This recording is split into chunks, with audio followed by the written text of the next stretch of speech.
பழனி கோயிலுடைய நிலங்கள் விற்கப்பட்டு உயர்நீதிமன்றத்தாலே ரத்து செய்யப்பட்ட போதிலும், அதை போல கரூரிலே ஒரே நாளிலேயே 3508 ஏக்கர் நிலங்கள் பதிவு செய்யப்பட்டதும்,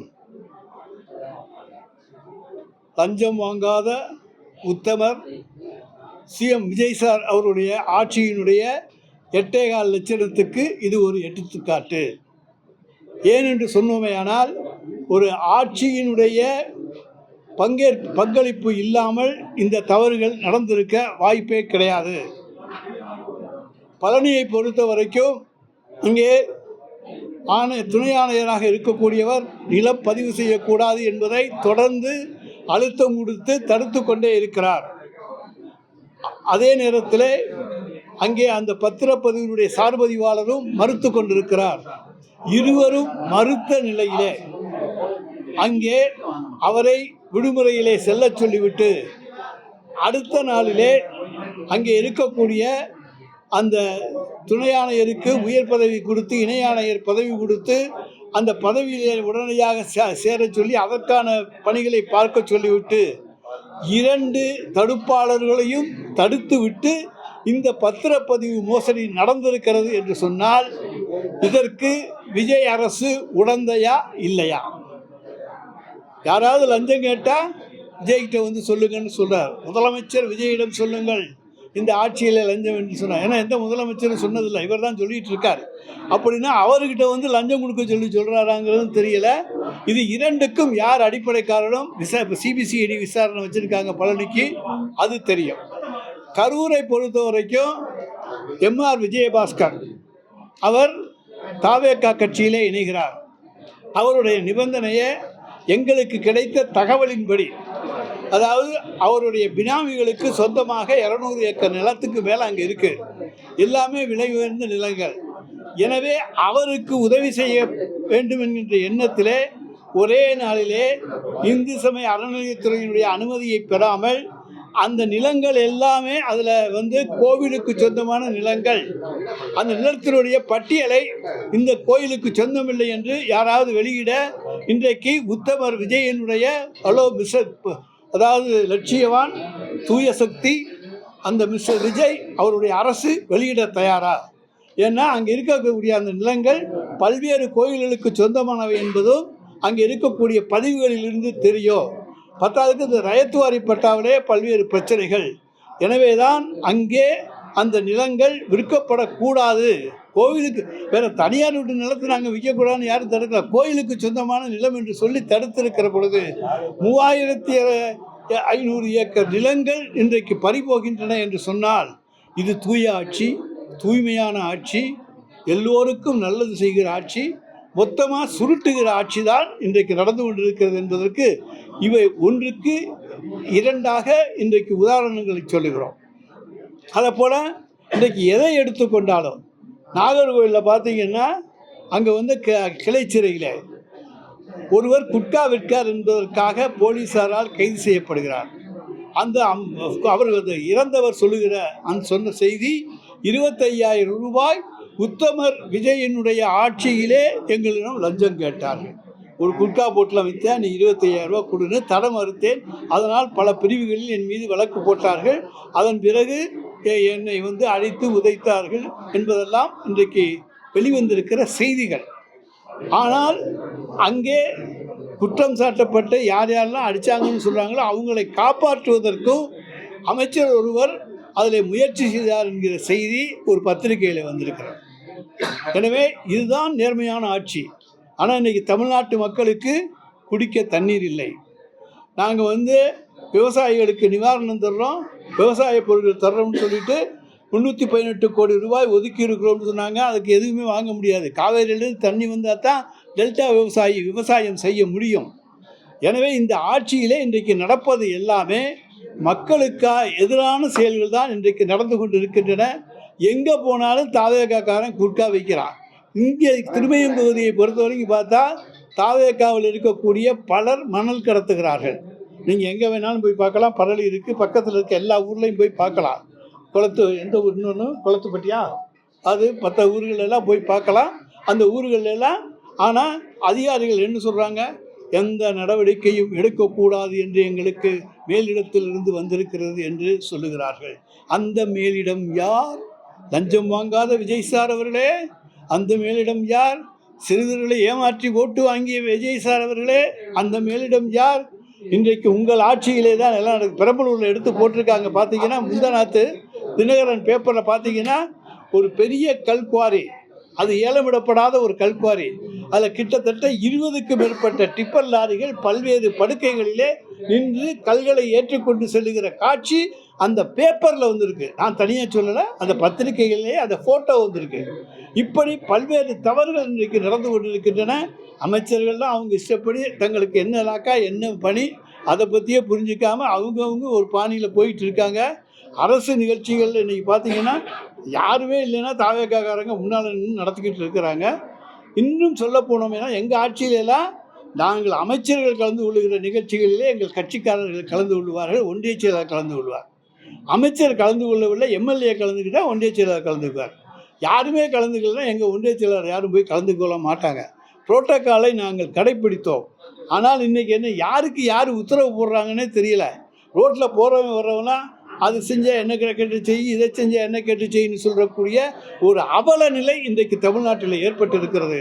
ஆனால் இதற்கெல்லாம் முற்றுப்புள்ளி வைக்க வேண்டும் என்று சொன்னால் ஓட்டு போட்டவங்க தான் சிந்திச்சு பார்க்கணும். இவ்வளோ கஷ்டப்பட்டுக்கிட்டு இருக்கோம், இன்னும் விலைவாசிகள்லாம் என்ன அளவுக்கு ஏறிக்கிட்டு இருக்குன்னு தெரியும். அரிசி 10 ரூபா விலை ஏறிடுச்சுன்னு இப்போ சொல்கிறாங்க. இன்னும் எத்தனை ரூபா ஏறப்போகுதுன்னு தெரியாது. அதுக்கு யார் மேலே பள்ளி போட போகிறாங்கன்னு தெரியாது. போன வருஷம் தண்ணி வரல, அல்லது போன வருஷத்துக்கோ இல்லை அதுக்கு முந்தின வருஷத்துக்கோ காரணம் அப்படின்லாம் சொல்லி திமுக மேலே வேணால் பழி போடுவாரே தவிர உத்தமர் விஜய் வேறு யார் மேலேயும் போட மாட்டார். Mister bro Vijay CM sir கொஞ்சம் கண்ணை முழிச்சு பாருங்கள். நாங்கள் உங்களை சொன்னது குளத்தூரில் ஒன்று சொன்னீங்க. குளத்தூரிலே நான் 5 நிமிடம் பேசியதுனாலேயே மக்கள் கொத்து புரோட்டா போட்டார்கள் என்று சொன்னீர்களே, நீங்கள் 10 நிமிஷம் போட்டிருந்தா உங்களை போட்டிருப்பாங்க. ஏன்னா உங்களுக்கு பேச தெரியாது. எழுதி கொடுத்தது 5 நிமிஷம். அந்த 5 நிமிஷ வசனத்தை டயலாக்கை பேசிட்டு வந்தீங்க. 6வது நிமிஷம் தனியாக பேசியிருந்தீங்கன்னா உங்கள் நாற்றம் அங்கே தெரிஞ்சிருக்கும். உடனடியாக அங்கே இருக்கவங்க போகிற இவருக்காக ஓட்டு போடுறதுன்னு ஓடி போயிருப்பான். எனவே 6வது நிமிஷம் பேசாமல் வந்தது உங்களுக்கு புத்திசாலித்தனம், தப்பிச்சுக்கிட்டு வந்துட்டிய. அதுதான் 6வது நிமிஷம் பேசியிருந்தால் இன்றைக்கு எங்களுடைய தலைவர் தளபதி தமிழ்நாட்டினுடைய முதலமைச்சர். அதனால் நீங்கள் 6வது நிமிஷம் பேசாமல் வந்ததுனால நீங்கள் தான் தப்பிச்சிங்களே தவிர எங்களை மக்கள் கொத்து புரோட்டா போட்டாங்கலாம் சொல்லாதீங்க. ஆட்சியிலே ஒரே சட்டமன்ற உறுப்பினராக தலைவர் கலைஞர் இருந்து அதற்கு பிறகு நாங்கள் ஆட்சிக்கு வந்தவர்கள். அதே போல் 76 ஆட்சியை விட்டு 13 ஆண்டு காலம் கழித்து மீண்டும் ஆட்சிக்கு வந்தவர்கள். எந்த சோதனையும் தாங்கக்கூடியவர்கள், மிசாவை சந்தித்தவர்கள். சிறைச்சாலையில் சிட்டிபாபு நம்முடைய தலைவர் தளபதி எங்களுடைய மு.க. ஸ்டாலின் அவர்களை காப்பாற்றுவதற்காக தன் உயிரை கொடுத்த நிகழ்ச்சிகள் நடந்த சம்பவம் இன்றைக்கு திராவிட முன்னேற்ற கழகத்துடைய வரலாறு. இந்த வரலாறெல்லாம் உங்களுக்கு தெரியாது, தியாகங்கள் உங்களுக்கு தெரியாது. சிறையிலே இருந்தாலும் கஷ்டப்பட்டு இருக்கக்கூடிய தொண்டர்களை கொண்டிருக்கிற இயக்கம் திமுக என்பதும் உங்களுக்கு தெரியாது. எனவே இதையெல்லாம் புரிந்து கொள்ளுங்கள். 13 ஆண்டு காலம் பொறுத்திருந்த எங்களாலே ஓராண்டு 2 ஆண்டு காலம் பொறுத்திருக்க முடியும். நிச்சயமாக மக்கள் புரட்சி ஏற்படக்கூடிய, எப்படி இப்போ மக்கள் தானாகவே உங்களுக்கு ஓட்டு போட்டாங்களோ கேட்காமலே, அதே போல் இந்தியாவிலே ஒரு மாற்றமாக மக்கள் புரட்சி ஏற்பட்டு ஆட்சி மாற்றம் உருவாகக்கூடிய மாநிலமாக தமிழ்நாடு இருக்கும் என்பது மட்டும் நிச்சயம். காவேரியில 20 இடங்களில் மணல் எடுக்கிறதுக்கான அறிவிப்பு வெளியே இருக்கு. விவசாயிகள் எதிர்க்கிறாங்க. திமுக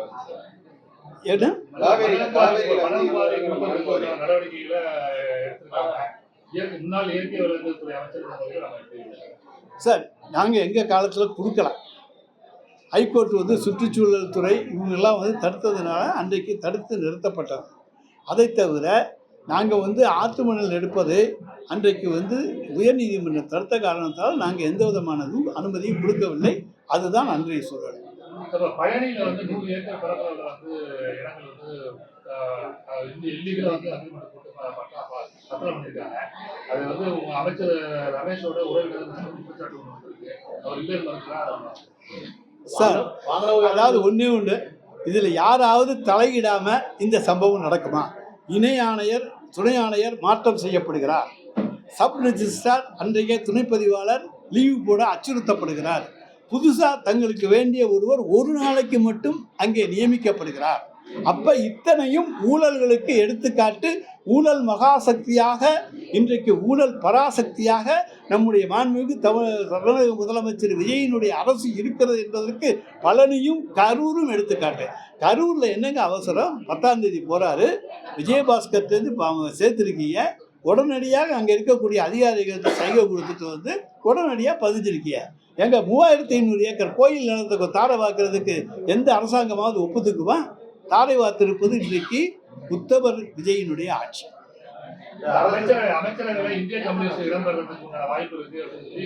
யார் போய் சேர்ந்தாலும் சேரலாம், யார் வந்தாலும் வரலாம்.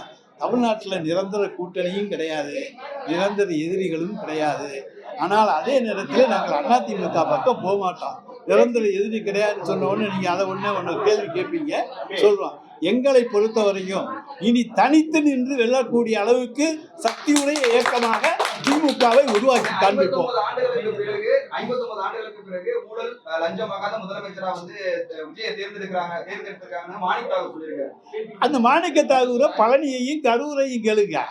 மாணிக்க தாகூர்கிட்ட கரூர் சம்பவத்தையும் பழனி சம்பவத்தையும் கேளுங்க.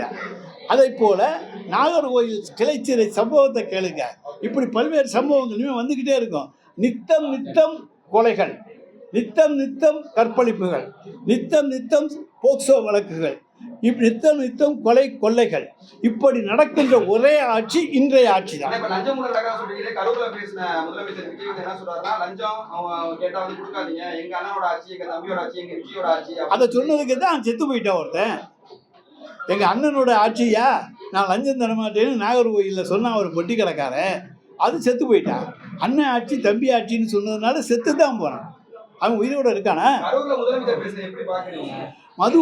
கரூரில் அவர் பேசுறது ஒரு இருமாப்பினுடைய எடுத்துக்காட்டு. ஒரு அதாவது எப்படி ஆணவம், இருமாப்பு, அகந்தை இவற்றினுடைய எடுத்துக்காட்டாகத்தான் அந்த பேச்சு இருந்ததே தவிர ஒரு அடக்கமான பேச்சாக, ஒரு முதலமைச்சருக்கு உண்டான பேச்சாக அது இல்லை.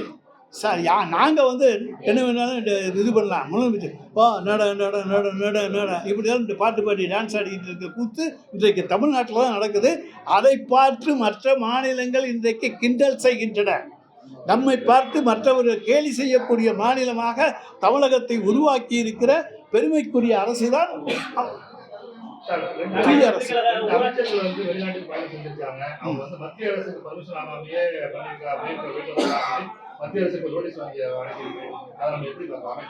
அது மத்திய உள்துறையினுடைய பொறுப்பு, அவங்க பார்த்துக்குவாங்க.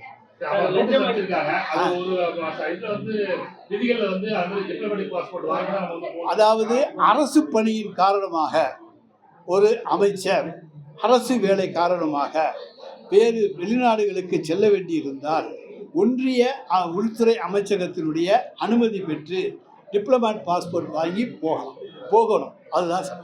ஆனால் தனிப்பட்ட முறையில் யாரும் போயிட்டு வந்துட்டு இருந்தால் கூட இங்கே யாரும் கேள்வி கேட்க மாட்டாங்க.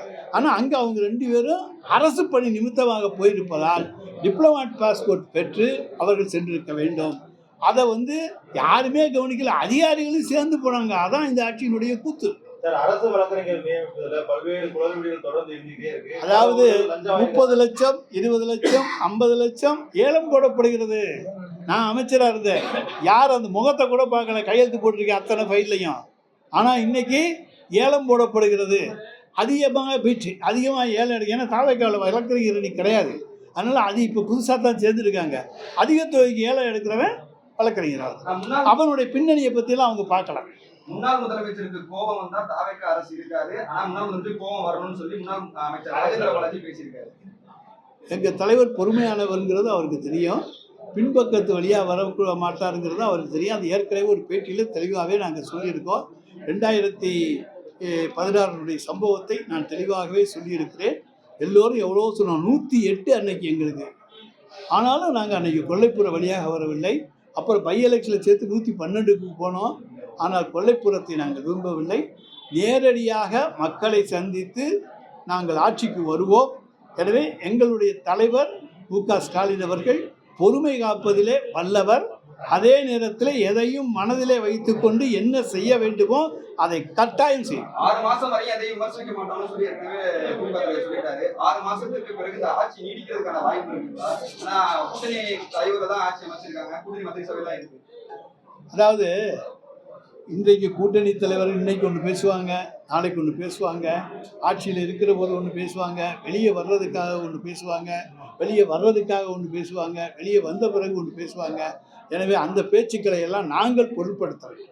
லஞ்சம் வாங்கியதாக கூறப்பட்ட தாவேகா ஊராட்சி மன்ற தலைவர் ஒன்று நேற்று கைது செய்யப்பட்டார். 1,30,000 பாரபட்சம் இல்லாம தானே இந்த கைது நடவடிக்கைகள் தொடருது. யாரு கையும் களவும் பிடிச்சி கொடுத்து அப்புறம் என்ன பண்ண முடியும்? போலீஸை கூட்டி வச்சு நீங்கள் இங்கே லஞ்ச ஒழிப்பு துறைக்கிட்ட இன்னார் லஞ்சம் கேட்குறாரு, நான் கொடுக்குறேன் ஆங்கன்னு சொல்லி பெட்டிஷன் கொடுத்து அவங்கள்ட்ட ரூபா நோட்டை கொடுத்து வாங்கி கொண்டு போய் கொடுக்குற போது நான் தாவேக்காரன் ஆக்ஷன் எடுக்க முடியாதுன்னு அங்கே போய் லஞ்ச ஒழிப்புத்துறை பேக் அடிக்க முடியாது. அதே போல தாவேகா ஆட்சி அமைச்சதுக்கு பல இடங்கள்ல ஒரே நேரத்துல லஞ்ச ஒழிப்புத்துறை ரைடு நடக்குது. பல இடங்கள்ல பல அதிகாரிகள் கைது செய்யப்படுவதை நம்ம பார்க்கிறோம். இப்போ முதலமைச்சர் பேசுனதுக்கு இந்த லஞ்சம் குறைஞ்சிருக்கு. அதுக்கு எங்கள் ஆட்சியில் எத்தனை இடத்துல ரிஜிஸ்டர் ஆஃபீஸில் நடத்தியிருக்கோம், எத்தனை தடவை கமர்ஷியல் டேக்ஸ் ஆஃபீஸில் நடத்தியிருக்கோம், எத்தனை தடவை டிரான்ஸ்போர்ட் ஆஃபீஸில் நடத்தியிருக்கோம்.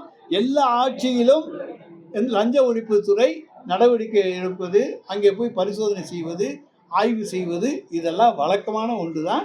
அதில் தான் இதுவும்.